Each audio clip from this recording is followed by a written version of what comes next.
This is Michael Orrell of MobileBurn.com, and I have in my hands the Nokia N97. We're running the brand new firmware that just came out earlier today, which I'll show you. See, that's 11.2.021. This is a North American version of the device.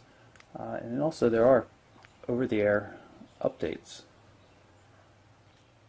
Of course, we know there isn't one because we just updated it this morning, but I can show you the process just for checking.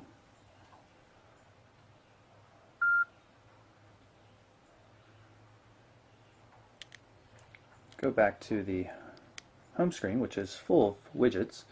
Notice that it also works in landscape mode, which is a little more convenient. I can show you how we can rearrange widgets. So we've got edit content here, and we can take a widget and drag it around the screen, change its position. You can also tap on one to remove it. That's a Bloomberg widget. We're going to remove that right now.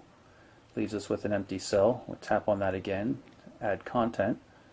You can see with a list of the widgets we have installed on the device, music player, FM transmitter, more contacts, more shortcuts. I'm going to put the music player in there.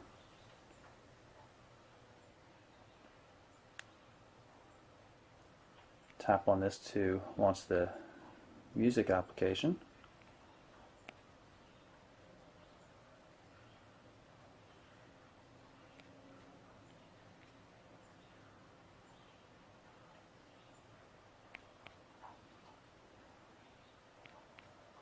And we can play a song. Now when we go back to the home screen, you can see the controls here. Another widget we have here is the one from AccuWeather. Since the widgets are web-based, AJAX type technologies, this is actually very similar to the one used on the Palm Pre. The functionality is basically the same, except it also has GPS location. So we can tell to find our current location using the GPS system, which is pretty cool. It takes a little while to pick up sometimes, but it's quite neat because it'll follow you around wherever you are in the world, and show you current weather conditions for wherever you happen to be, even if you're traveling.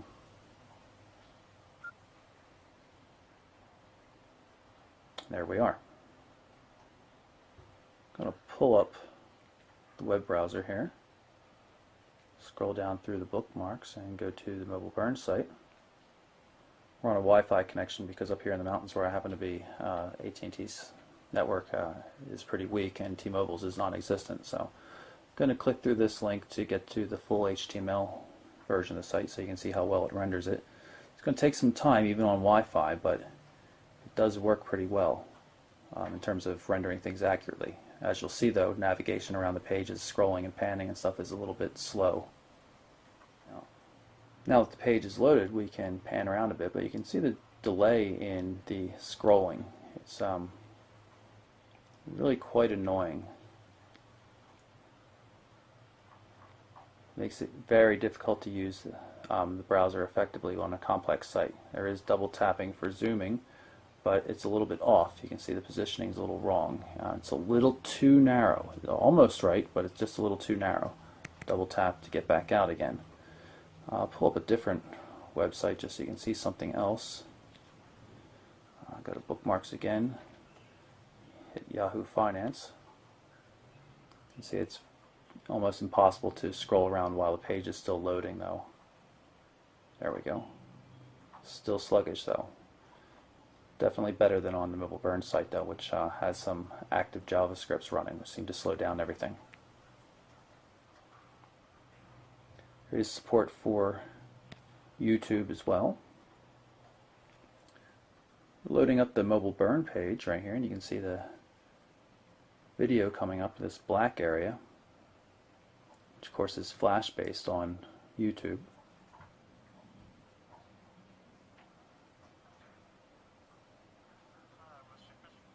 You can see it works, and as that little pop-up showed, if we double tap on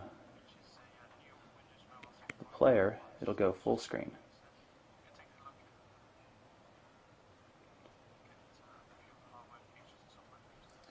We're going to pull up the Gmail mailbox so you can see what the email client looks like. See, by default it sorts it by time frame, so you tap here, so we can see all the older messages too, because I have a bunch of test messages here. For example, let's look at this one with some attachments. I'm not going to download that large PDF file, but it does work. This is a spreadsheet. And here is a Word document.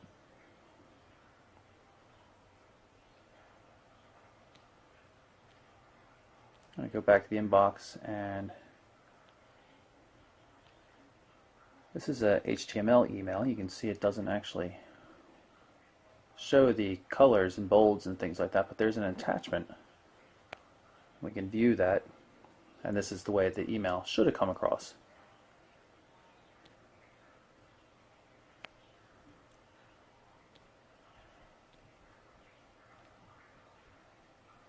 You can also have exchanged email accounts, any kind of IMAP or POP. There's a nice setup wizard.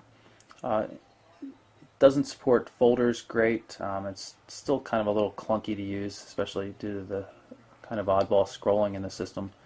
But it's passable as an email client.